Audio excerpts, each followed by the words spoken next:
ওনার রাজভবনে কেন সবাই যাবে? রাজভবনে যা কীর্তি কেলেঙ্কারি চলছে তাতে মেয়েরা যেতে ভয় পাচ্ছে আমাকে কমপ্লেন করেছে। চিঠি চালাচালিতেই উপনির্বাচনে জয়ী দুই তৃণমূল প্রার্থীর শপথ জট অব্যাহত। রাজভবনে এসে সায়ন্তিকা বন্দ্যোপাধ্যায় ও রেতায় হোসেন শপথ নিন চাইছেন রাজ্যপাল আনন্দ বোস, কিন্তু রাজভবনে ঢুকতে নারাজ এই দুই জয়ী প্রার্থী। বদলে বিধানসভাতে স্পিকারের কাছে শপথ বাক্য পাঠ করতে আগ্রহী সায়ন্তিকারা। রাজ্যপালের পদক্ষেপের বিরুদ্ধে ইতিমধ্যেই বিধানসভায় আম্বেদকর মূর্তির পাদদেশে ধর্ণা শুরু করেছেন সায়ন্তিকা ও রেয়াত। এসবের মধ্যেই দলের জয়ী দুই প্রার্থী অর্থাৎ জয়ী প্রার্থীর শপথ ইস্যুতে নবান্নে বসে মুখ খুললেন মুখ্যমন্ত্রী মমতা বন্দ্যোপাধ্যায়।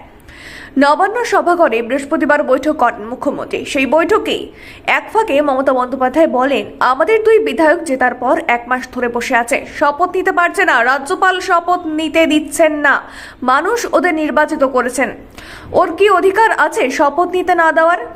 উনি স্পিকারকে বা ডেপুটি স্পিকারকে দায়িত্ব দেবেন অথবা নিজে যাবেন বিধানসভায়। কেন রাজভবনে যেতে সায়ন্তিকা বন্দ্যোপাধ্যায় ও রেয়াত হোসেনের আপত্তি? নিজেই তা খোলসা করেন মুখ্যমন্ত্রী। বলেন, ও রাজভবনে কেন সবাই যাবেন? রাজভবনে যা কীর্তি কেলেঙ্কারি ঘটছে তাতে মেয়েরা যেতে ভয় পাচ্ছে।